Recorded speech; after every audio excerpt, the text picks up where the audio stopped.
this webinar. Everyone should have gotten the notice. And Diana, hand it over to you. Okay. Good evening, everyone. This is Diana Famia. I'm the president of Greater Washington, D.C. region of the National Organization of Italian American Women.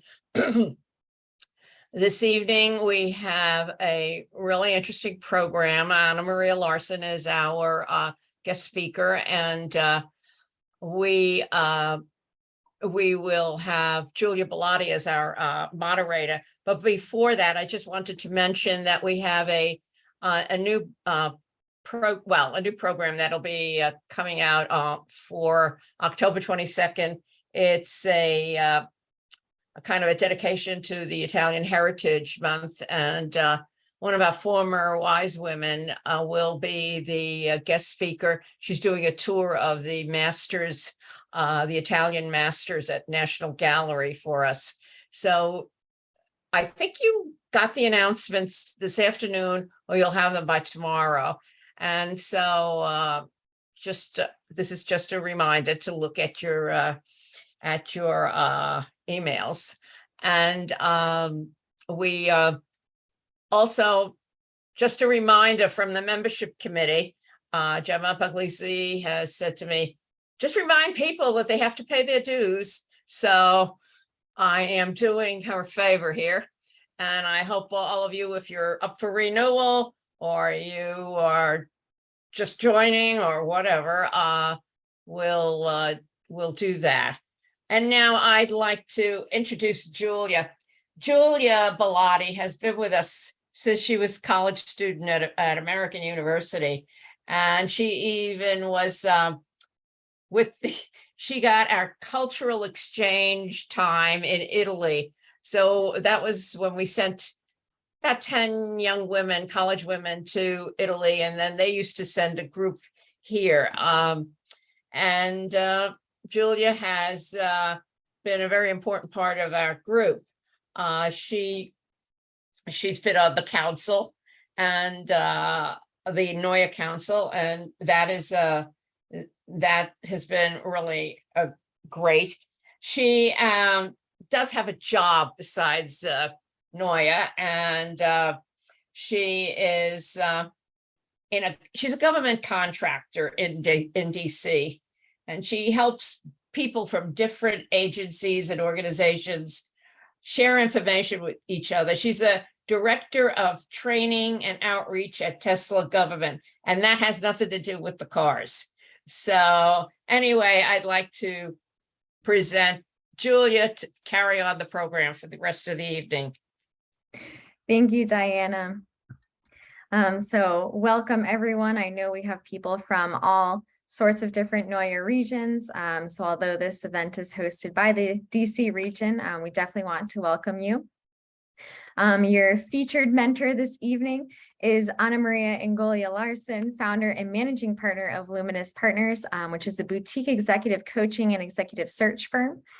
She's really centered her career, her successful business, and her community service on a talent for seeking truth, a skill for intuitive listening, and a zest for life, which I think you will find apparent quite quickly during our discussion this evening.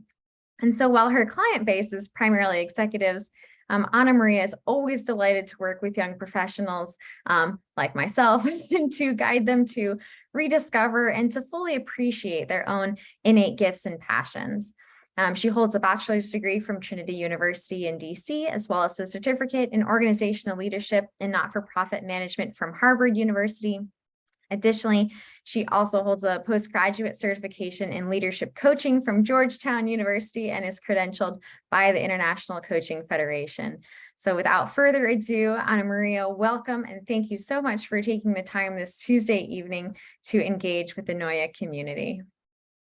Julia, you're such a delight, and I am so excited to be with all of you this evening or this afternoon. I know we've got some California NOIAW members and guests, and let me welcome you from my heart to your heart to take this time to be together this evening, because that's what this is all about. It's our being together.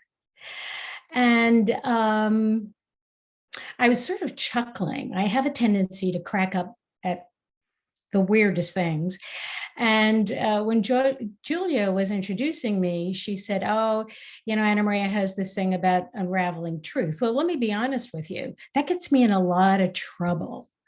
So let's be upfront about that. But again, many thanks for allowing me into your homes this evening to have you share with me your thoughts, your questions, your concerns, and allowing me to be with you.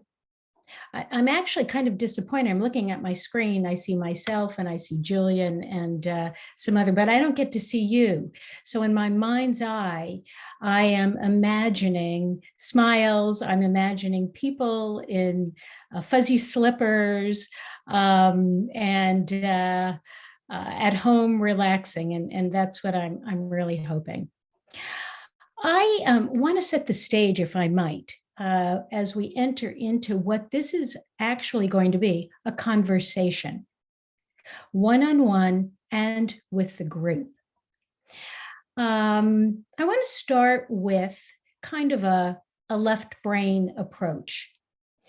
All of you are curious to find out what this is all about and why the title, Courage, Curiosity in Your Career.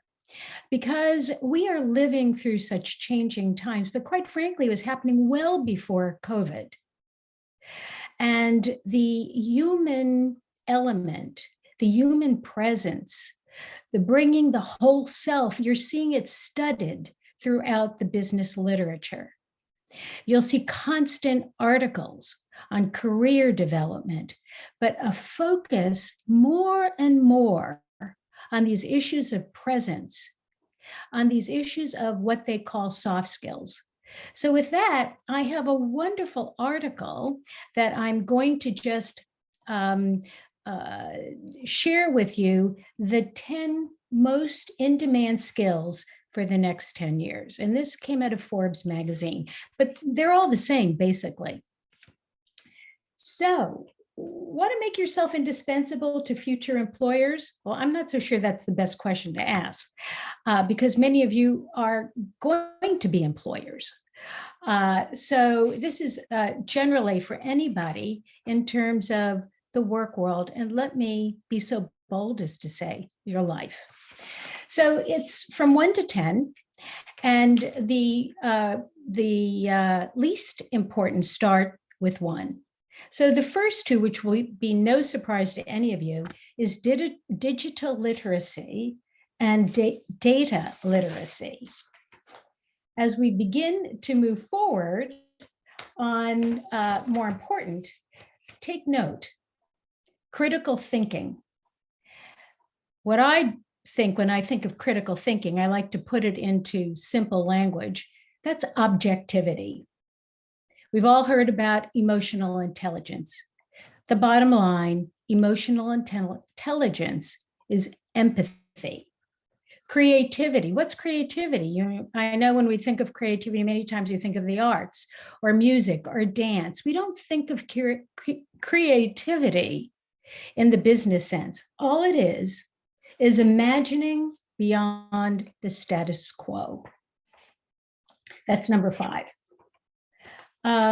Where's number 6? Number 6 is collaboration. Boy, oh boy, business today is driven on teams.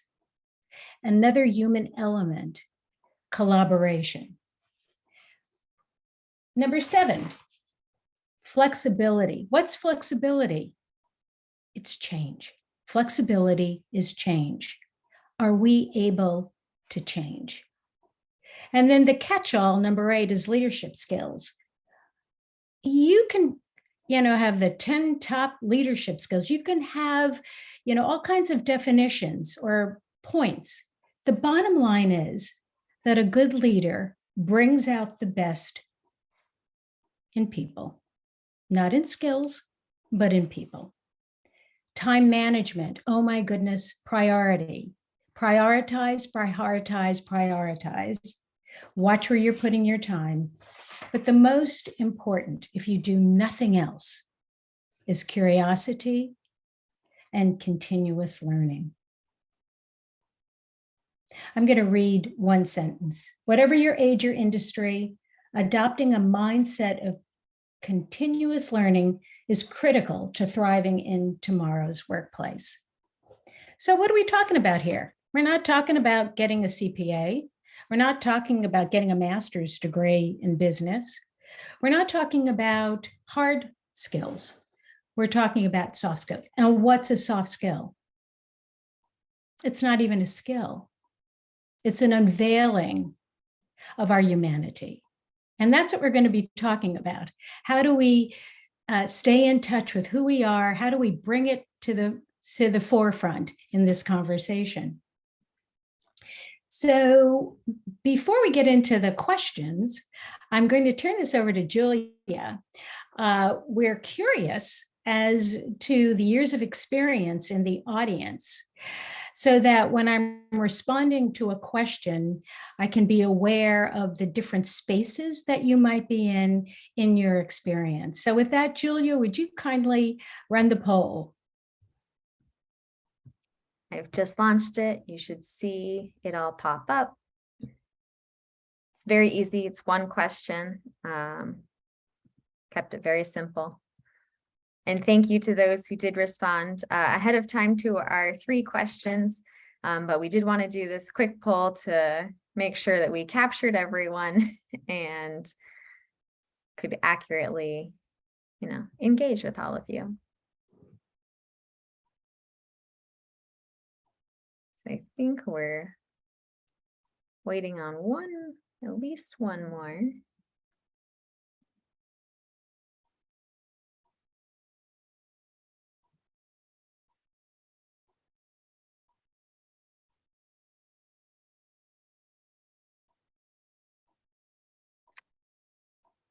All right. Excellent. Okay, so our results, thank you. So we have one person in our audience who has 0 to 10 years experience in the workplace, and all of the rest have more than 25 years. Yay! Because you're growing and we're changing and we're reflecting. And I just think that is so awesome.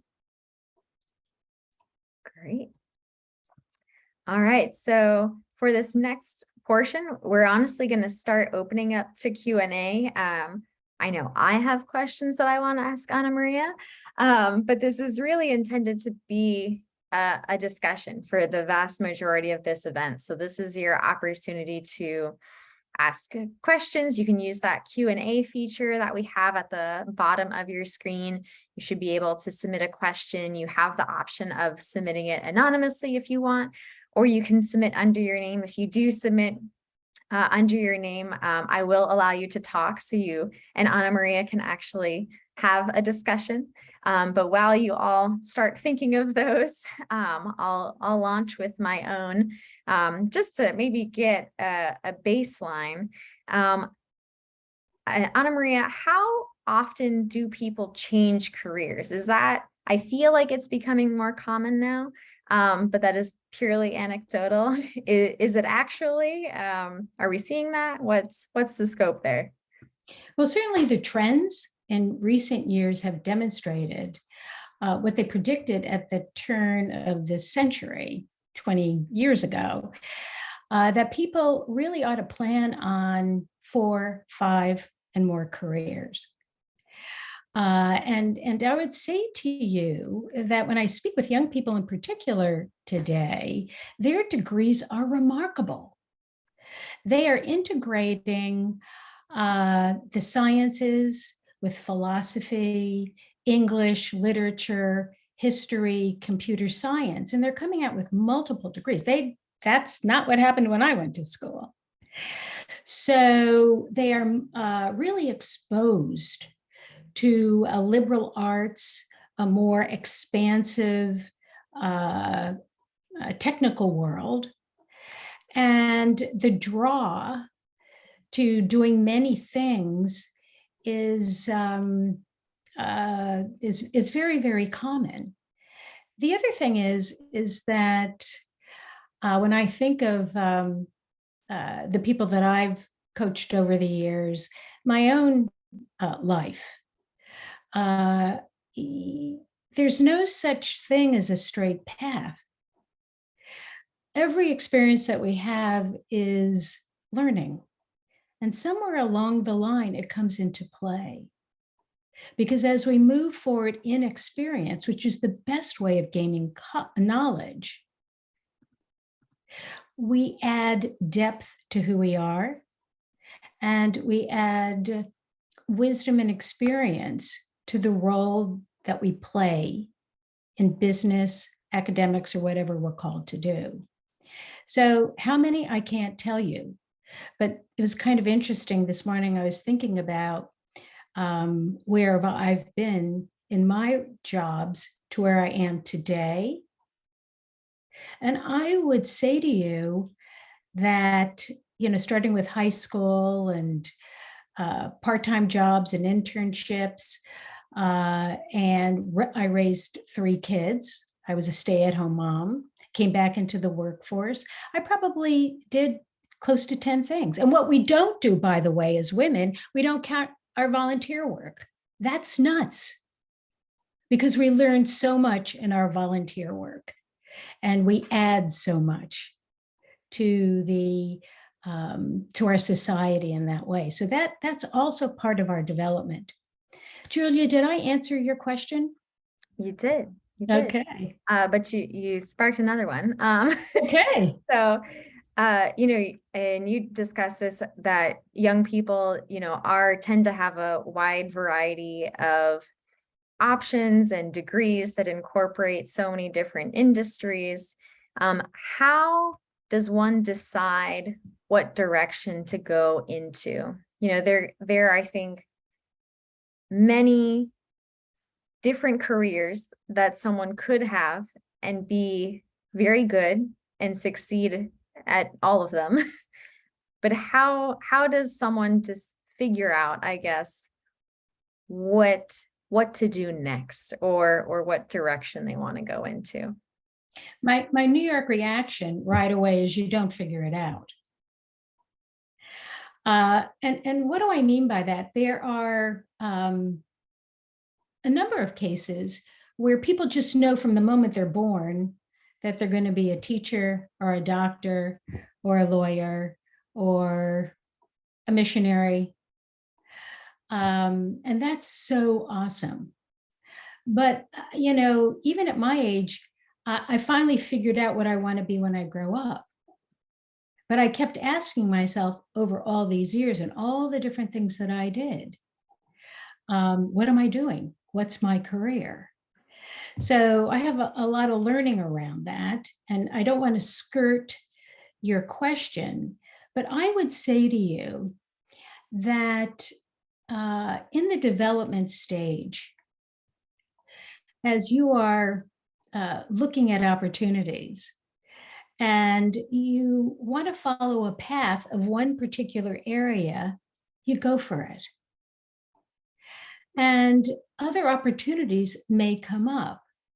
The key is, and that's why the title of this conversation is Courage and Curiosity in your career, because there's the old way of doing it was walking a straight path.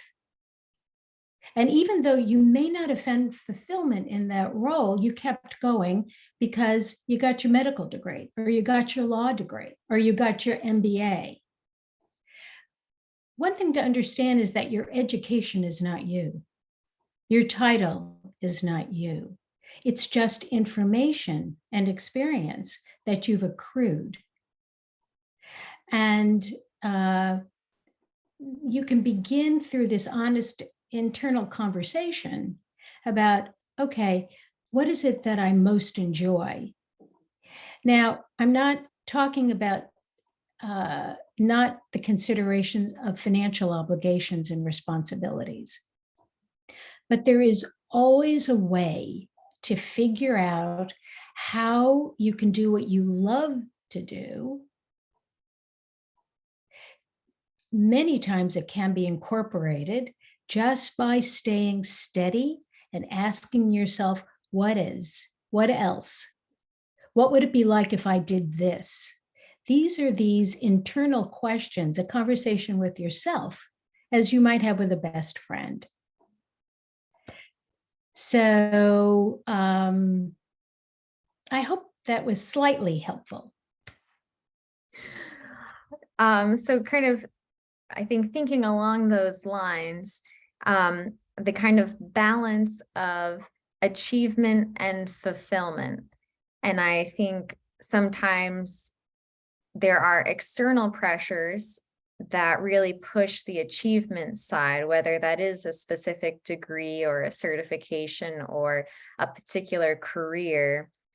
And how do you balance and have the courage to maybe do something that is not in line with what the other people want you to do, but to go after something that would be more fulfilling? I think you hit the nail on the head, Julie. You said, go after those things that people expect you to do, right? That, because you have this education or you have this, that you certainly ought to do. I just had a wonderful conversation with a beautiful young woman who's very bright and has had a wonderful first experience at EY in consulting. And she told me the story that she did very, very well in science. And her uncles, when she graduated, bought her a set of medical books. There was this expectation that she would go to medical school. It was so difficult for her to say, I'm not going to do that. I have my biology background, my science background. She was an excellent writer. So she was able to put together a role in this consulting firm that allowed her to use her scientific background and develop her consulting practice. But even when I spoke with her, she still felt guilty. So outward pressure is tough. It's very tough.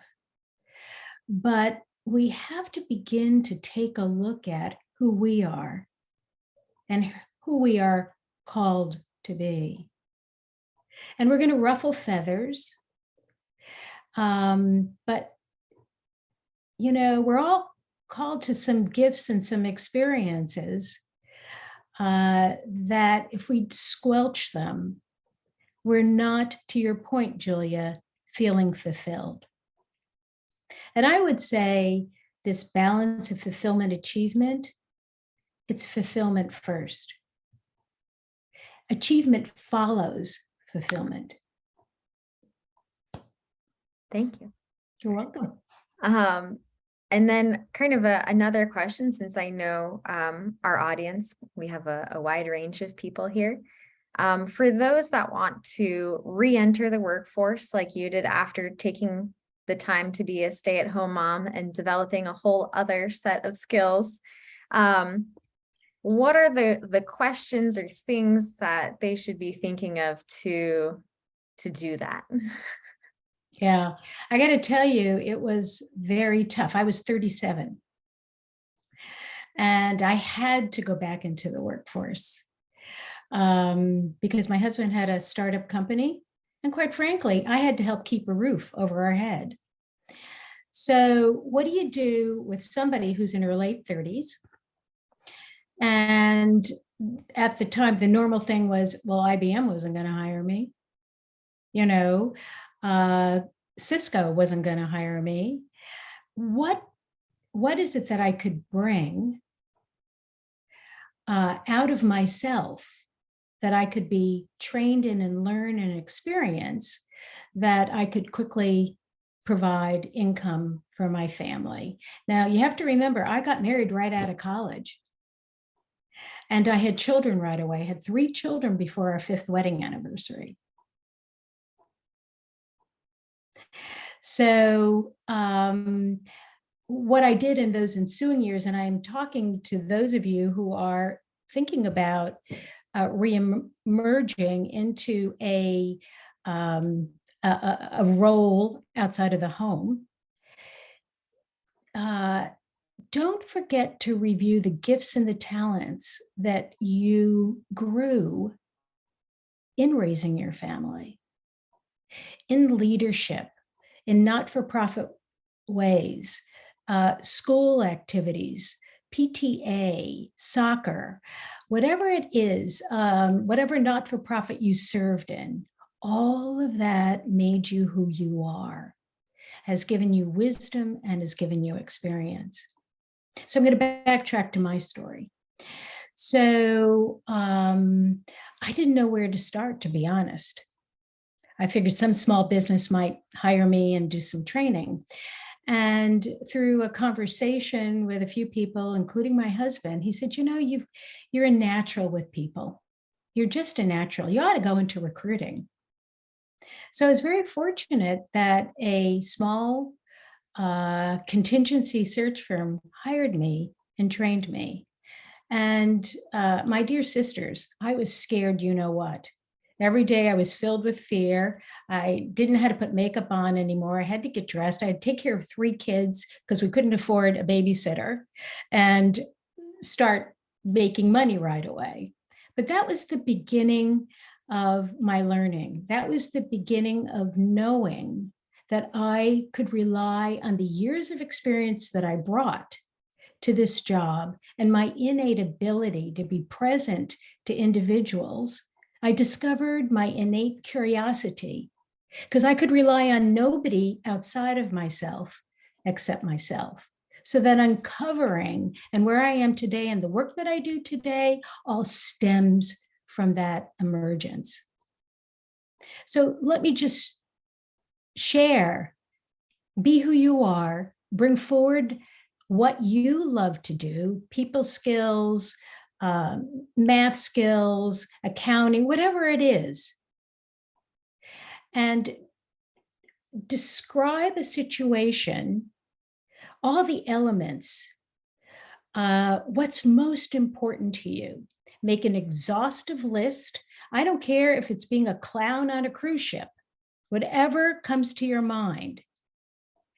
Write it down and then go back over the list every day and cull it to the 3 top things that you are called to do, that you love to do. And then whatever positions come forward, stay disciplined and match it up to what's most important to you. But do not disregard the great wisdom, the learning, the experience, and the leadership you had while you were not in the quote unquote work world. You were working. Definitely. And I'm not sure who C's desktop is. I did saw you had a hand raised at the beginning of this. I'm going to allow you to speak if you'd like to. If you had a comment or additional questions on this topic, you should see the ability, if you want to unmute, you can. Thank you. No, just everything she says just speaks to me. But also I'm aware of, ageism, going back into the workforce at a later time, you feel older than a lot of the people in the group, and you have to try and find a way to describe yourself and prove that you're active and intelligent and still worthy. So I don't know if you can speak to that. I can. And your name is? I'm sorry, I see C's desktop. Catherine. I'm Catherine. Catherine, what a delight to hear your voice and to connect with you. Thank you for your question. I got to tell you, you see my gray hair, okay? And I'm not going to reveal, well, let me just say my 3 boys are well into their middle age, so you can kind of figure out how old I am. And so I hear you. I'll be honest with you, time is on our side right now. I went gray a number of years ago. I figured this is who I am, and I really don't care what anybody thinks. Gray is in. Wisdom and experience is in. My husband was so funny this morning. He came to me, he had read an article that gray hair is the rage. And young women are dyeing their hair gray. What is that telling you, Catherine? I know what it tells me. The world is craving wisdom. The world is craving your experience, your learning, your presence. When you walk into an interview or whatever, don't worry about any of that. Be who you are. Speak your truth. Prep with the most important things in that interview that you want to share with that person. And by the way, in an interview, don't ever be afraid to ask them questions so that you can pull information to see if you even want to work with that organization. So let's get this mindset out of here that because we're gray hairs, or I don't know if you're gray or not, but do you understand what I'm saying? That there's ageism. Well, if there is ageism, you don't want to work for that organization. So don't attract that kind of thing. If you do, go on to the next thing, because someone will magnetize, will hear, will know the gifts that you bring, and you're going to be much happier that way. I hope that answered your question. Yes, thank you. You're welcome, Catherine.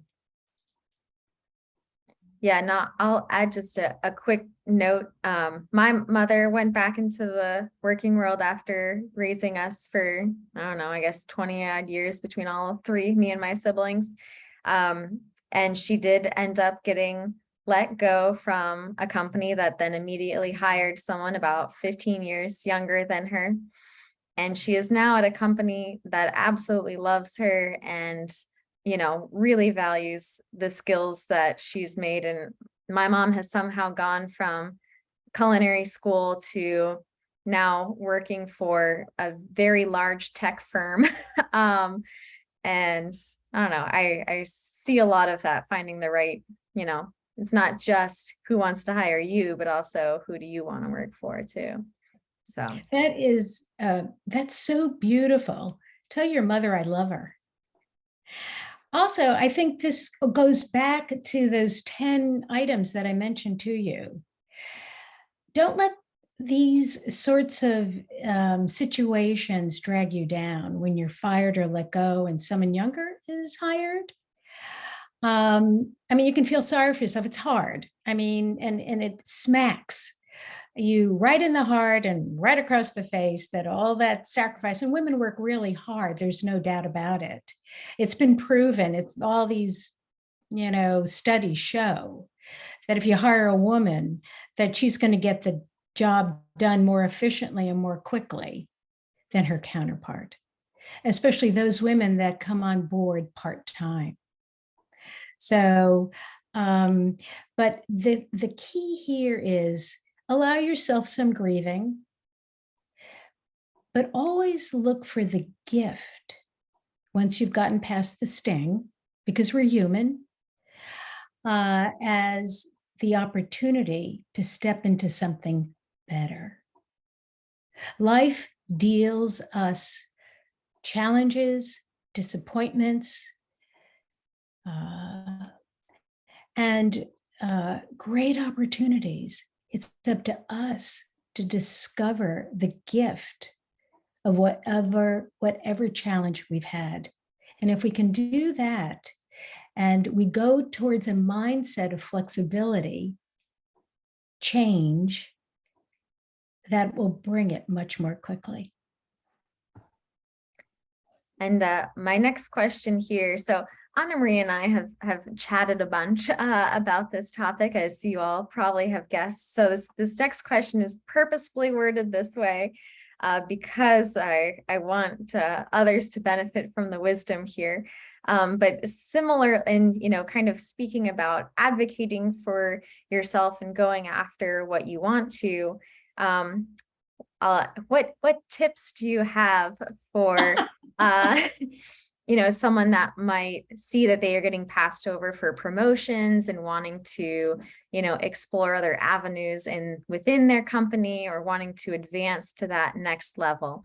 And Anna Maria is laughing here because I know she hates the word tips, but I think it's an important discussion for us to have here. Yeah, and Julia, you're spot on about that. And I'll leave the tips alone because we have limited time. I won't get into my pet peeve on the word tips. Again, it's mindset. And when you take a look at the top skill for the workforce today, it's curiosity and it's continuous learning. So once you get over the shock, and I've been passed over and I've been fired in my jobs, and it's not pretty and it doesn't feel good. But once you get over that, if you can sit with yourself, take a deep breath and say, I know there's an opportunity in here someplace. Couple of things. You give yourself the space to be objective. And you invite that inner voice to talk with yourself, just like you were talking to your best friend or to your wise grandmother or to a mentor. What is it that I can learn from this? If you have a good enough relationship with the manager that passed you over, have the courage to make an appointment and ask, share with me why I wasn't chosen for this. I really want to learn and I want to understand. And so would you kindly share that with me?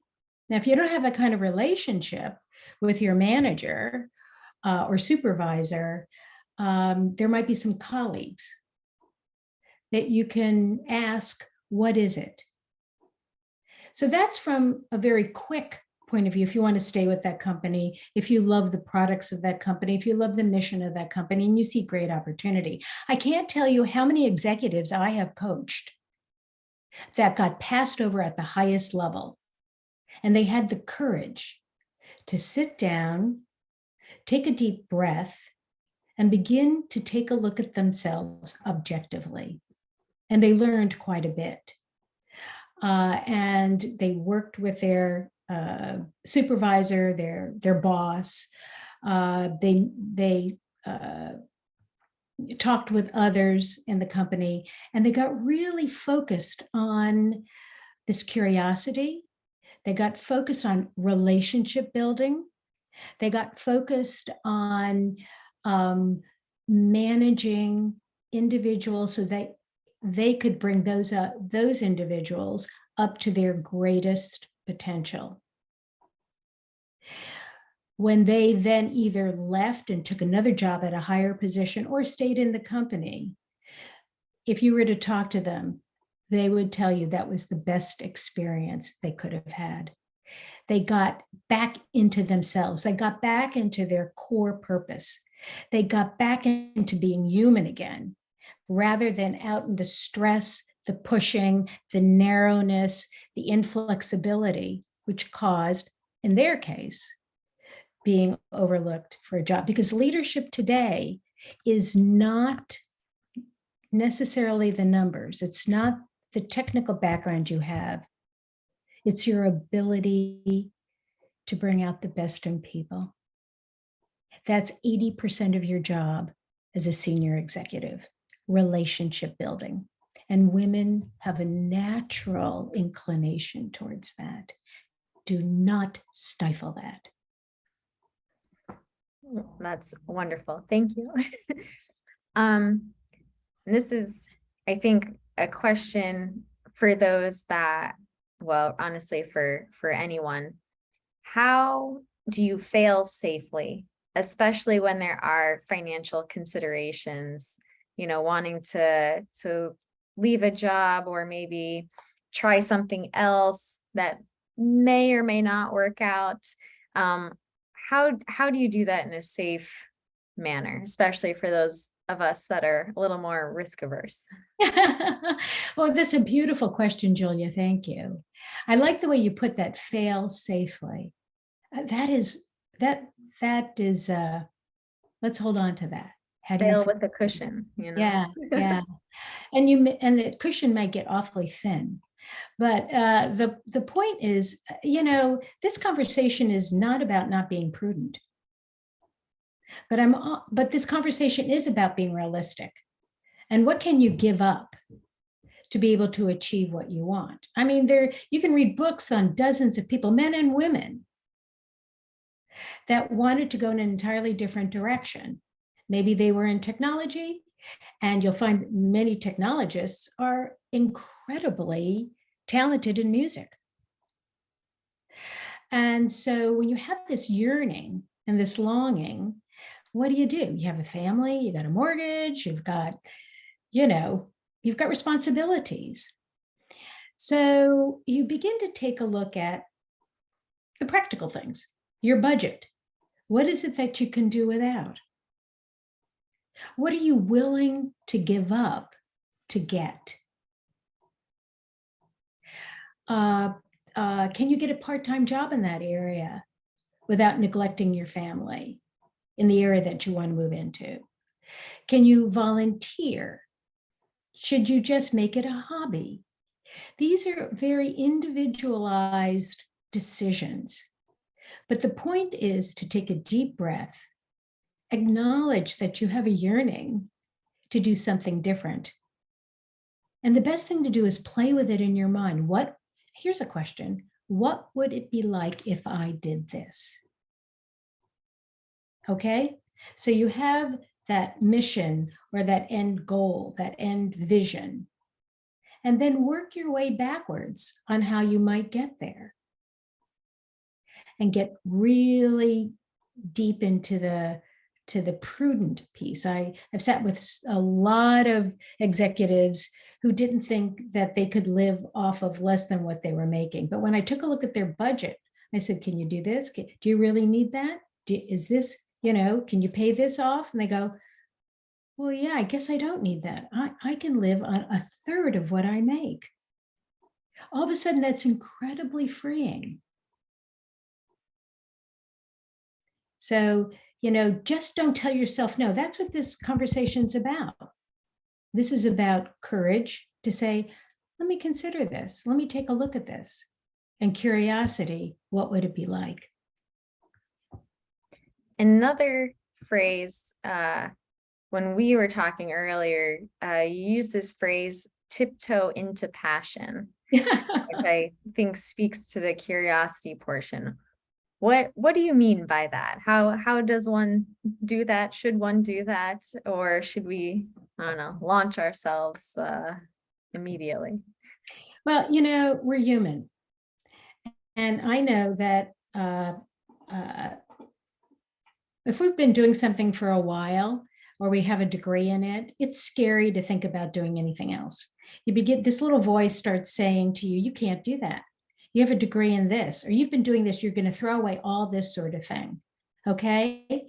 And that keeps you, it restricts you from investigating what your heart might want to explore. And it doesn't mean you're going to end up there. You may come back to doing what you are exactly doing and enjoying it even more because you've explored that.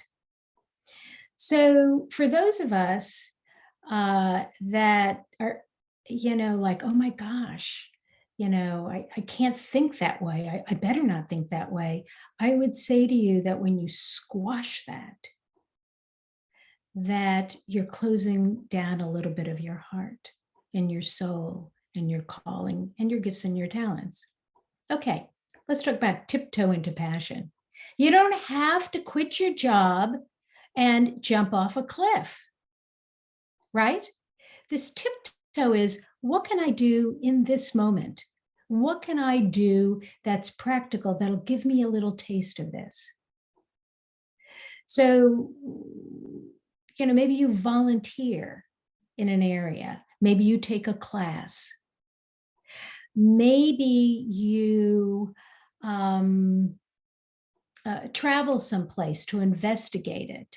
In other words, it's like when you're cooking, you want to try to add a new flavor to an old recipe. What do? You start with a little bit and you mix it in and you taste it. And then you start adjusting, but you're learning all the time, and you're asking questions, and you're being exposed. That's what I mean by tiptoe into your passion. We were talking earlier, Julia, weren't we, about the word courage. The word courage is in French is courage, which is of the heart. It's not the mind, it's the heart. And what we're called to do right now, and have been, is this connection between the heart and the mind. What's happened is the minds become the doer. And once we learn that the mind is a beautiful organ that we've trained, that helps us get along in the world, that we can share and learn, and it's really wonderful. But we have to remember that it's an organ that we control, not it controlling us. And that's what happens when we have this fear, because we're so used to doing something, or we're concerned, and you have to be prudent, don't get me wrong, but don't let that stop you from taking a breath and saying, what if I could do this? This would give me joy. I can add this. So what we're emerging into is the whole body. This whole trend in business is now finally recognizing that we're a whole person, body, mind, and soul. So I would say to you, remember that, and that thinking is overrated. I will remember that. That's a good phrase. I do just want to remind folks that we have about 7 minutes left. So if you do have additional questions, you want to do a little one-on-one discussion with Ana Maria to talk about, your specific scenario. I know we've had some other people join us a little bit later throughout this. Please feel free to use that Q&A, or even just throw in the chat. I'll allow you to speak so you can actually chat here. And I'd love to see you if you put your video on. I feel like I'm, by myself. Well, hopefully you can see me. I think we, in fact, I can see you. Yes. Thank our attendees cannot turn on their videos, unfortunately, due to the Zoom webinar settings. But kind of something else I did want to touch upon is, and I think you started off with the Forbes article that mentioned the curiosity piece and the idea of being, a lifelong learner. And I think, while there are definitely experiences that you learn from, there are also, I don't know, I'll call them professional development, seminars or courses or things that sound interesting. How do you make sure, I guess, that you prioritize those with everything else that goes on in life, with your other responsibilities and obligations and volunteer work and whatever, kind of what does it mean, I guess, to truly be a lifelong learner? And then how do you put that into practice? And so, Julia, you're hired. You are just remarkable as a facilitator. Thank you. I'm going to kind of go off the limb a little bit on this, because I think when we take a look at curiosity, empathy, flexibility, collaboration, these all are human endeavors. And they call us to self-awareness. Now, I'm not against going to seminars and conferences, because they keep us abreast of the areas of expertise that we're in. But I would say to you, spend time reading history. Spend time reading biographies. Study the arts. Listen to music. expand those other areas of your life that make you fully human. And open your heart so that you can truly be present to somebody else. I do a lot of outside study. I take classes in art. I go to wonderful lectures that NOIAW provides with Dr. Puglisi. I am studying Italian finally, again. And all that makes me improve the presence of my being on the earth, because it broadens my ability to have joy. My brain works pretty well. I read 4 newspapers every morning, not the whole thing, but I keep up to date. But what I'm finding myself doing is integrating the human experience more and more, so that when I'm leading, so that when I am in a project, because I lead on projects, that it helps me to connect with people and to really walk in their shoes. The only way we can walk in their shoes is exposing what their stories are. And that's literature, that's movies, music. Be highly selective and be an observer when you're reading these books, or be an observer when you're watching a movie. How is the character development? How are they thinking? How are they talking? And that's how we walk in other people's shoes. So, my advice is different than it might be from somebody else. But the more human we become, the better we are in serving in whatever area or career we decide to choose.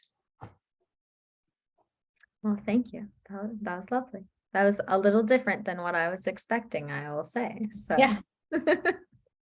Read a good historical novel, well written. Adriana Trigonami's books, go for them. They're excellent. She does great character development, and you can walk in their shoes. You can walk in these people's shoes. Yeah. What's been the most, I guess, maybe surprising or interesting biography that you've read? Who was it about? Or is there like a particular? Oh gosh, I have read so many books, Julia. That's really difficult. It's kind of funny. I was going through my library today in prep for our meeting, and I came across one book that I was just really engaged with. And that's David Brooks' book on, I think, character. But anyway, it's a series of vignettes on leaders throughout time. Dorothy Day, these women in particular that were part of the labor movement. I mean, what they went through. So any good biographies are excellent. I quite frankly, I was a snob before I joined this book club that I've joined with these wonderfully professional women that get together once a month. And I have been introduced to some of the best historical novels I've ever read. And so get a good historical novel. And allow your mind to really listen and learn about these lives, because it stretches our perspective. So I don't know that I answered your question directly. I just finished a book, Anxious People, by a Swede. And when I first started this book, I thought, I'm not so sure I like it. I got past the 60th page. I think this is the best book the world has ever seen. So it's not a historical novel. It is a contemporary novel, but it is well written. And his ability to zone in to how we size people up and judge them. We do so much judging. This will make you stop that in an instant. The way the story unfolds, it's amazing. So Anxious People. Okay, I'll have to add that one to my Do read. it. And it's a quick read. It's great. Well done. Very well done. So we have reached 8:01 here. We do have an anonymous comment here. They said no questions, but thank you so much for this chat, Ana Maria. Really gave me a lot of food for thought as I move through my career. So just wanted to add that there. Thank you. Well, let me just say thank you to all of you for taking an hour of your very precious time to join me. Know that that I just send you all my very best. And my final word or words are this: trust yourself. You're good. Thank you. Thank you so much, Ana Maria. I am going to put in the chat here. If you are not a member of NOIAW and were inspired by Diana's push in our conversation this evening to join NOIAW, that is the link there to go sign up and become a member. I do just want to mention in the DC region, we do have a couple upcoming events. First, next week on October 1st is National Green City Day. One of our members, Monica Tierney, actually received like a proclamation from the mayor to promote this holiday. There's an event at American University's campus regarding that. So if you're interested in kind of sustainability and climate, definitely an event to check out. And then as we've mentioned, I think earlier today, October 22nd, Angela Puglisi is going to be taking us through the National Gallery of Art for Italian Heritage Month. So with that, grazie a tutti. Thank you so much. We'll go ahead and stop our recording here, but I appreciate you all joining us on this Tuesday. Thank you.